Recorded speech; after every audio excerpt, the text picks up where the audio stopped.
NVIDIA's CEO Jensen Huang just laid out his strategic vision for the future, and honestly, it's a game changer. So we've distilled his thinking into a clear playbook for what he's calling the first real reinvention of computing in 60 years. So what is this massive shift he's talking about? Well, for the first time ever, we're moving from an old world of explicit programming, where we had to painstakingly write every single line of code, to a brand new world of implicit programming. This is a world where you just state what you want, your intent, and the computer itself figures out how to make it happen. This isn't just another update, it's a completely different way of thinking about technology.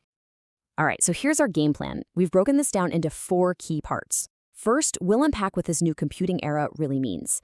Then we'll get into the innovative mindset you're going to need. Third, we'll look at the absolutely massive economic opportunity here. And finally, we'll wrap up with an actual actionable playbook for your company. Okay, let's dive right into part 1, a new computing era.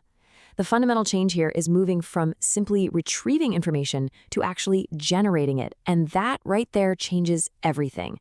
The entire computing stack, from the hardware all the way up to the software we've been relying on for decades. Think about it. For the past 60 years, all software has basically been pre-recorded. It didn't matter if it was written in COBOL or C++. The logic was fixed. When you used an app, the computer was just retrieving a file that was already there, kind of like pulling a song off a CD. It was just following a script. But this new world of implicit programming, it's completely different. The software is now generative. It's more like a human conversation. Every single output is unique, and it's created right there, in the moment, based on the context you give it. You're not just pulling up an old answer, you are generating a brand new one every single time. So if you're a business, how in the world do you harness this? That brings us right to section 2, the 1,000 flowers mindset. This is really Jensen Huang's core advice for how to innovate in this new age of, abundance. Now, his advice here is probably going to sound a little counterintuitive. When leaders ask him about the return on investment, the ROI, for their first AI projects, his answer is simple. Just don't even go there. Don't even try to calculate it. Just like you couldn't put the ROI of the internet on a spreadsheet in 1994, the same thing applies here. So instead, he lays out this 3-step strategy. First, he says, let 1,000 flowers bloom. Encourage these wide but safe experiments all across the company. He says it should actually feel a little bit out of control, kind of like raising kids. Second, focus your really serious efforts on applying AI to the absolute core of your business. And third, and this is key, resist the urge to standardize on one platform too early. You can curate the garden later after you see what's actually grown. Now, this strategy only works because of the sheer abundance that this new era gives us. AI has advanced 1,000,000 times in the last 10 years alone. 1,000,000. So Huang urges leaders to look at their hardest problems and ask a new set of questions. What would you do differently if computing power was basically infinite, if distance was 0? That's the kind of thinking we need now. And this way of thinking leads us to the 3rd section, which is the massive, almost unbelievable economic scale of this shift, the 100 trillion opportunity. See, this isn't just about making old industries a little more efficient, it's about creating something entirely new. A really key piece of this is what Huang calls physical AI.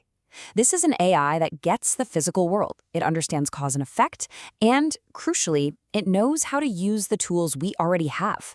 An artificial general intelligence, for example, isn't going to reinvent a screwdriver or reinvent SAP. It's just going to learn how to use them.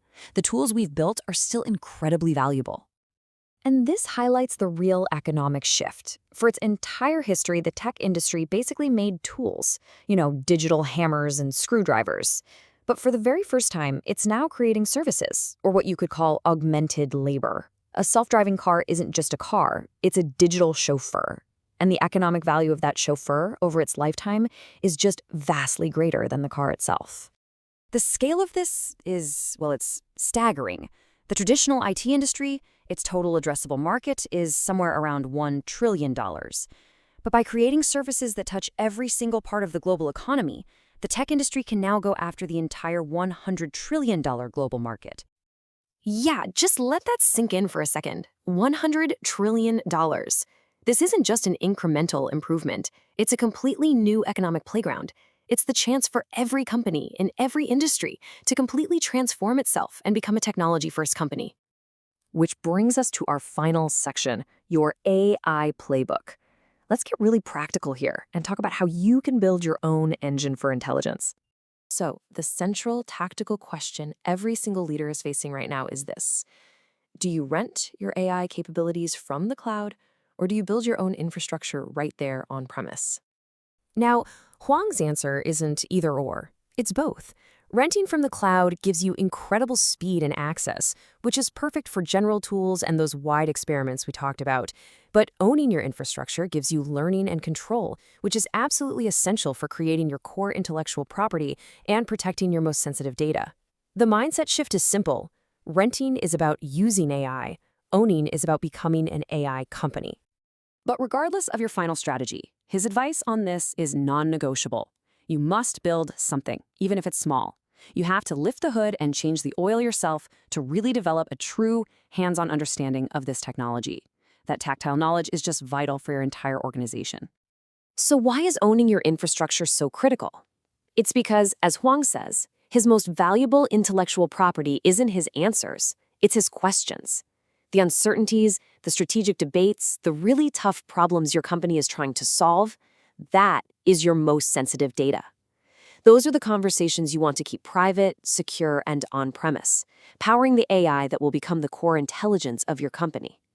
So the real final question is, what are the most valuable questions your company is asking?